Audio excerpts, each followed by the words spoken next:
അതെൻ്റെ അഭിപ്രായമാണ്. അത് കോടതി ശിക്ഷിച്ചാലും ജയിലിലിട്ടാലും വണ്ടി കയറ്റി കൊല്ലാലും ഞാൻ ഈ നിലപാടിൽ ഉറച്ചു നിൽക്കുന്നു. അത് ഞാൻ ഇത്തരം കാര്യങ്ങളിൽ പോലീസിന് വിശദീകരണം കൊടുക്കേണ്ടതൊക്കെ ഉണ്ട്. എൻ്റെ ഈ വിഷയമായിട്ട് ബന്ധപ്പെട്ട് ഇതേ അവിടെയും പറയൂ, തല പോയാലും ഇതേ അവിടെയും പറയൂ. അല്ല, എനിക്കതിനകത്ത് മാറ്റമൊന്നുമില്ല. അതുകൊണ്ട് ഞാനതിനു വേണ്ടി തള്ളിപ്പറയോ നിലപാടിൽ നിന്ന് പിന്നോട്ട് പോകുന്നില്ല. ആ വരുന്ന ശിക്ഷ അനുഭവിച്ചു കൊള്ളാമെന്നുള്ള ഒരു ഉടമ്പടിയിൽ, ദൈവത്തോടുള്ള ഉടമ്പടിയിലാണ് ഇതിനു വേണ്ടി ഞാൻ ഇറങ്ങി തിരിച്ചത്. മറ്റൊരു കാര്യം കൂടി, ഞാൻ വർഷങ്ങൾക്കപ്പുറത്ത് സുവിശേഷ വേലയോട് ബന്ധപ്പെട്ട് ഇറങ്ങിത്തിരിക്കുമ്പോൾ ജീവിതത്തിൻ്റെ മുമ്പോട്ടുള്ള വഴികൾ അത് ഏറ്റവും ശുഭകരമായ ഒരു പാതയാണെന്ന് അറിഞ്ഞല്ല ഇറങ്ങിയത്. അത് വേദനയുടെയും പട്ടിണിയുടെയും കയ്പ് നീരിൻ്റെയും ഒക്കെയാണ് എന്ന് മനസ്സിലാക്കിയിട്ടുണ്ട്. അപൂർവം ചില സന്തോഷ വഴികളും അതിൻ്റെ ഇടയിലുണ്ട്. ഞാൻ വിശ്വസിക്കുന്നത് ഒരാത്യന്തിക സന്തോഷത്തിലാണ്.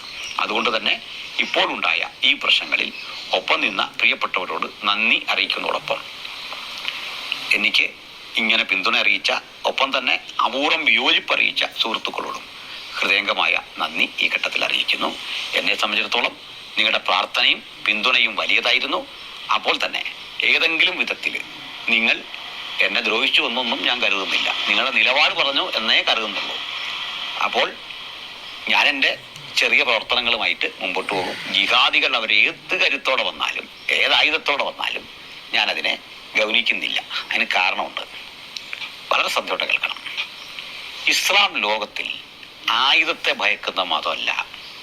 അവർക്ക് RSനെ പേടിയില്ല, അവർക്ക് മുഖ്യമന്ത്രിയെ പേടിയില്ല, അവർക്ക് ബോംബിനെ പേടിയില്ല. കാരണം അവർ പൊട്ടിത്തെറിക്കാൻ തയ്യാറാണ്, മരിക്കാൻ റെഡിയാണ്. അവർക്ക് ഒന്നിനെയും പേടിയില്ല. അങ്ങനെയൊരു പ്രത്യേക തരത്തിൽപ്പെട്ട ആളുകളാണ് മുസ്ലിങ്ങൾ. അവർക്ക് വളരെ ധൈര്യമുണ്ട്, ഭയങ്കര സാമ്പത്തിക സ്രോതസ്സുണ്ട്, പെട്രോൾ ഡോളറുണ്ട്. അവർ ഏത് വിഷയത്തിൽ വന്നാലും കാര്യത്തോടെടുക്കുമ്പോൾ ഒന്നായി മാറുന്ന ഒരു ഐക്യത അവരുടെ ഇടയിലുണ്ട്. അത് മറ്റാർക്കും ഇല്ലാത്തതാണ്. അവർക്കൊന്നിനെയും പേടിയില്ല. ഒരു സമൂഹം ഇളകി വന്നാലൊന്നും അവർക്ക് ഭയമില്ല. അതുകൊണ്ടാണ് അജ്മൽ കസബും അതുപോലെ അഫ്സൽ ഗുരുവുമൊക്കെ ഈ തൂക്കുമരത്തെ സമീപിക്കുമ്പോഴും അവർക്ക് പേടിയൊന്നുമില്ല. അത് അവരുടെ ആ നിശ്ചയദാർഢ്യമാണ്, അവരുടെ രീതി തന്നെയാണ്. പക്ഷെ അവർക്ക് പേടിയുള്ളൊരു കാര്യമുണ്ട്, അവർക്ക് ഭയമുള്ളൊരു കാര്യമുണ്ട്. ഒറ്റ കാര്യത്തെ അവർക്ക് ഭയമാണ്. ആ ഭയം ആശയത്തെയാണ്. ഇസ്ലാമിന് ആശയ ലോകത്തൊരു ജയമില്ല എന്ന് മുഹമ്മദിനറിയാം മറ്റാരെക്കാളും. അതുകൊണ്ടാണ് തനിക്കെതിരെ കവിത എഴുതിയ ആളുകളെ ഗുണ്ടകളെ വിട്ട് കൊല്ലിച്ചത്. അതുകൊണ്ടാണ് ഇന്നും ആ പ്രവണത തുടർന്നുകൊണ്ടിരിക്കുന്നത്. നിസാരം ഒരു കവിയുടെ പാട്ടിനെ സഹിക്കാനുള്ള സഹനബോധമില്ലാത്ത ഒരാൾ തന്നെയാണ് മുഹമ്മദ്. ഒരു തർക്കവും അക്കാര്യത്തിലില്ല. അങ്ങനെയുള്ള മുഹമ്മദിന്റെ അനുഗാമിക്ക് വളരെ ചുട്ടുപഴുത്ത വാക്കുകൾ കൊണ്ട് തീയുണ്ടകൾ വർഷിക്കുന്ന ഞങ്ങളെ, വിമർശനത്തിന്റെ ഈ അതിശക്തമായ ആയുധങ്ങൾ അയക്കുന്ന ഞങ്ങളെ സഹിക്കാൻ പറ്റുമോ? നിങ്ങളെന്ന് ആലോചിച്ച് നോക്ക്. അതുകൊണ്ട് ഞങ്ങൾ ഈ പോരാട്ടം തുടരുക തന്നെയും. ആകപ്പാടെ ഇവർക്ക് ഭയം ആശയത്തെ അല്ലേ.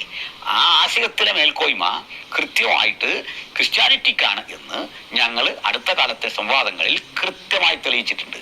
എന്തു പറ്റി എന്നുകൂടി നിങ്ങൾ ഓർത്താൽ മതി. കഴിഞ്ഞ 10-30 കൊല്ലങ്ങൾ ഈ കേരളക്കരയെ പ്രകമ്പനം കൊള്ളിച്ചുകൊണ്ട് സംവാദം എന്ന് പറഞ്ഞ് തെരുവീഥികളിലൂടെ ഓടി നടന്ന് വെല്ലുവിളി മുഴക്കിയ അക്ബർ സാഹിബിന്റെ നട്ടല് തീർത്തില്ലേ ഞങ്ങൾ. അക്ബർ സാഹിബ് ഇവിടെ രംഗത്ത് വരാൻ ത്രാണിയുണ്ടോ? വരില്ല. കിതാബ് ഈ ഖുറാനെങ്കിൽ, പ്രമേയം ഈ ഹദീസെങ്കിൽ, അല്ല ഉയർത്തുന്നത് ഈ മുഹമ്മദിനെ എങ്കിൽ, ആരാധിക്കുന്നത് ഈ അള്ളാഹുവിനെങ്കിൽ, അക്ബർ സാഹിബിനോ മുഹമ്മദ് ഈസയ്ക്കോ മുജാഹിദ് ബാലുശ്ശേരിക്കോ ഞങ്ങൾ ഉയർത്തുന്ന ഇത്തരത്തിലെ ആശയ അസ്ത്രങ്ങളെ തടുക്കാൻ ആ പരിചയ്ക്ക് ശക്തി പോരാ. അത് അവർ ഭയക്കുന്നു എന്നതുകൊണ്ട് ഞങ്ങളുടെ തലയവർക്ക് ആവശ്യമാണ്, ഞങ്ങളുടെ പ്രാണൻ അവർക്ക് ആവശ്യമാണ്. നിങ്ങളത് ചെയ്തോളൂ. അപ്പോഴും ഈ ആശയങ്ങൾ ഈ അന്തരീക്ഷത്തിൽ ഇങ്ങനെ നിങ്ങളെ നോക്കിക്കൊണ്ട് വെല്ലുവിളിച്ചുകൊണ്ട് കിടക്കും. ഒരൽക്കൊടുത്തോട്ടം ഇഹലോകം വിട്ട് പോകേണ്ടി വന്നാൽ ആയിരക്കണക്കിനായ ആളുകൾ ഈ ചോദ്യവുമായി നിങ്ങളെ സമീപിക്കും. നിങ്ങളുടെ തലമുറ നിങ്ങളോട് ചോദിക്കും, അല്ലയോ പിതാവേ, അല്ലെങ്കിൽ ബാപ്പ, അല്ലെങ്കിൽ ഉസ്താദെ, നിങ്ങൾ ഇന്ന ആളുകളെ വകവരുത്തി, അവർ ചോദിച്ച ചോദ്യം ഇവിടെ കിടക്കുന്നു, നിങ്ങൾക്ക് ഉത്തരവില്ലാതെ പോയതെന്ത്? മാനവരിൽ മഹോന്നതന്റെ 10 ഗുണഗണങ്ങൾ അവർ ചോദിച്ചിട്ടാണ് ഈ നിങ്ങൾ തമ്മിൽ ഏറ്റുമുട്ടേണ്ടി വന്നത്. നിങ്ങൾ പോയി വെല്ലുവിളിച്ചിട്ടാണ് ക്രൈസ്തവർ വന്നത്. ആ വെല്ലുവിളിക്ക് മുമ്പിൽ അവർ ചോദ്യം വച്ചപ്പോൾ ഉത്തരമില്ലാതെ നിങ്ങൾ ആയുധം രാഗിമിനുക്കി തലവെട്ടാൻ ചെല്ലുന്നത് ഭീരുത്വമല്ലേ എന്ന് നിങ്ങളോട് ചോദിക്കുന്ന ഒരു തലമുറ വരും. അപ്പോഴേക്കും ഞങ്ങൾ അടുത്തൊരു തലമുറയും കുന്തിരിക്കം പുകച്ച് കാത്തിരിക്കാം. ഞങ്ങളുടെ പ്രാണനെടുക്കാൻ നിങ്ങൾ കാലനെ അയക്കുക. കാലൻ ഏതു രൂപത്തിൽ എവിടെ നിന്ന് വന്നാലും അതിൽ തെല്ലും ഭയക്കാൻ കഴിയുന്ന വിധം ഞങ്ങൾ ഭീരുക്കളല്ല. കാരണം ആശയത്തിന്റെ കരുത്ത് ഞങ്ങൾക്കുണ്ട്. ഖുറാനെയും അതിൻ്റെ വിഷലിപ്തമായ സാഹിത്യബോധത്തെയും അതുയർത്തുന്ന മാനവിക വിരുദ്ധതയെയും സ്ത്രീ വിരുദ്ധതയെയും അത് ഒരു മനുഷ്യന്റെ സ്വകാര്യമായ ഇഷ്ടങ്ങൾക്ക് വേണ്ടി മാത്രം പടച്ചുവിട്ടതാണ് എന്ന് എന്നും ഞങ്ങൾ ലോകത്തോട് പറഞ്ഞുകൊണ്ടിരിക്കും. ഇനി ഒരാൾ ആ ചതിക്കുഴിയിൽ വീഴാതിരിക്കേണ്ടത് എൻ്റെ മനുഷ്യാവകാശ പ്രവർത്തനത്തിൻ്റെ കൂടി ഭാഗമാണ്. ഈ പോരാട്ടത്തിൽ ആരും പിന്തുണച്ചില്ലെങ്കിലും എനിക്ക് എൻ്റെ മനസാക്ഷി എൻ്റെ കൂടെയുണ്ട്. ഒപ്പം ഞാൻ വിശ്വസിക്കുന്ന എൻ്റെ ദൈവ അവബോധം എന്നെ ഇതിനായി പ്രചോദിപ്പിച്ചിട്ടുണ്ട്. പതിനായിരക്കണക്കിനല്ല ലക്ഷക്കണക്കിന് ആളുകൾ അപ്പോൾ തന്നെ ഒരു പിന്തുണയും ചോദിക്കാതെ ഈ ചെയ്യുന്ന പോരാട്ടത്തിൽ അവരുടെ ഐക്യദാർഢ്യം പ്രഖ്യാപിച്ചിട്ടുണ്ട്. നന്ദി. അപ്പോൾ തന്നെ ഇങ്ങനെ കുന്തിരിക്കം പോയിക്കാൻ ഇവർക്ക് സഹായിയായി ഏതെങ്കിലും ആളുകൾ എൻ്റെ പാളയത്തിൽ നിന്നുണ്ടെങ്കിൽ അതുമൊക്കെ സ്വാഭാവികമാണ്. ഞങ്ങൾ അതും പഠിച്ചിട്ടുണ്ട്. അങ്ങനെയുമുണ്ട് കാര്യങ്ങൾ. അതുകൊണ്ട് അവരും അതിന് തുനിയട്ടെ. ഒരു പ്രശ്നം അക്കാര്യത്തിലില്ല. ഏതായാലും എന്നെ വിളിച്ച് പിന്തുണച്ചവർക്കും ഇത്തരത്തിൽ ചില അഭിപ്രായ വ്യത്യാസങ്ങൾ അറിയിച്ചവർക്കും പോസ്റ്റ് ഇട്ടവർക്കും ഒക്കെ ഒരുപോലെ ദൈവത്തിൻ്റെ കാരുണ്യം ഉണ്ടാകട്ടെ എന്ന പ്രാർത്ഥനയിട്ടാലും ജയിലിലിട്ടാലും വണ്ടി കയറ്റി കൊല്ലാലും ഞാൻ ഈ നിലപാടിൽ ഉറച്ചു നിൽക്കുന്നു. അത് ഞാൻ ഇത്തരം കാര്യങ്ങളിൽ പോലീസിന് വിശദീകരണം കൊടുക്കേണ്ടതൊക്കെ ഉണ്ട്. എൻ്റെ ഈ വിഷയമായിട്ട് ബന്ധപ്പെട്ട് ഇതേ അവിടെയും പറയൂ. തല പോയാലും ഇതേ അവിടെയും പറയൂ. അല്ല, എനിക്കതിനകത്ത് മാറ്റമൊന്നുമില്ല. അതുകൊണ്ട് ഞാനതിനു വേണ്ടി തള്ളിപ്പറയോ നിലപാടിൽ നിന്ന് പിന്നോട്ട് പോകുന്നില്ല. ആ വരുന്ന ശിക്ഷ അനുഭവിച്ചു കൊള്ളാം എന്നുള്ള ഒരു ഉടമ്പടിയിൽ, ദൈവത്തോടുള്ള ഉടമ്പടിയിലാണ് ഇതിനു വേണ്ടി ഞാൻ ഇറങ്ങിത്തിരിച്ചത്. മറ്റൊരു കാര്യം കൂടി, ഞാൻ വർഷങ്ങൾക്കപ്പുറത്ത് സുവിശേഷ വേലയോട് ബന്ധപ്പെട്ട് ഇറങ്ങിത്തിരിക്കുമ്പോൾ ജീവിതത്തിൻ്റെ മുമ്പോട്ടുള്ള വഴികൾ അതേറ്റവും ശുഭകരമായ ഒരു പാതയാണെന്ന് അറിഞ്ഞല്ല ഇറങ്ങിയത്. അത് വേദനയുടെയും പട്ടിണിയുടെയും കയ്പ് നീരിൻ്റെയും ഒക്കെയാണ് എന്ന് മനസ്സിലാക്കിയിട്ടുണ്ട്. അപൂർവം ചില സന്തോഷ വഴികളും അതിൻ്റെ ഇടയിലുണ്ട്. ഞാൻ വിശ്വസിക്കുന്നത് ഒരു ആത്യന്തിക സന്തോഷത്തിലാണ്. അതുകൊണ്ട് തന്നെ ഇപ്പോഴുണ്ടായ ഈ പ്രശ്നങ്ങളിൽ ഒപ്പം നിന്ന പ്രിയപ്പെട്ടവരോട് നന്ദി അറിയിക്കുന്നതോടൊപ്പം എനിക്ക് ഇങ്ങനെ പിന്തുണ അറിയിച്ച, ഒപ്പം തന്നെ അപൂർവം വിയോജിപ്പ് അറിയിച്ച സുഹൃത്തുക്കളോടും ഹൃദയംഗമായ നന്ദി ഈ ഘട്ടത്തിൽ അറിയിക്കുന്നു. എന്നെ സംബന്ധിച്ചിടത്തോളം നിങ്ങളുടെ പ്രാർത്ഥനയും പിന്തുണയും വലിയതായിരുന്നു. അപ്പോൾ തന്നെ ഏതെങ്കിലും വിധത്തിൽ നിങ്ങൾ എന്നെ ദ്രോഹിച്ചു എന്നൊന്നും ഞാൻ കരുതുന്നില്ല. നിങ്ങളുടെ നിലപാട് പറഞ്ഞു എന്നേ കരുതുന്നുള്ളൂ. അപ്പോൾ ഞാൻ എൻ്റെ ചെറിയ പ്രവർത്തനങ്ങളുമായിട്ട് മുമ്പോട്ട് പോകും. ജിഹാദികൾ അവരേത് കരുത്തോടെ വന്നാലും ഏതായുധത്തോടെ വന്നാലും ഞാനതിനെ ഗൗനിക്കുന്നില്ല. അതിന് കാരണമുണ്ട്. വളരെ ശ്രദ്ധയോടെ കേൾക്കണം. ഇസ്ലാം ലോകത്തിൽ ആയുധത്തെ ഭയക്കുന്ന മതമല്ല. അവർക്ക് RSനെ പേടിയില്ല, അവർക്ക് മുഖ്യമന്ത്രിയെ പേടിയില്ല, അവർക്ക് ബോംബിനെ പേടിയില്ല. കാരണം അവർ പൊട്ടിത്തെറിക്കാൻ തയ്യാറാണ്, മരിക്കാൻ റെഡിയാണ്. അവർക്ക് ഒന്നിനെയും പേടിയില്ല.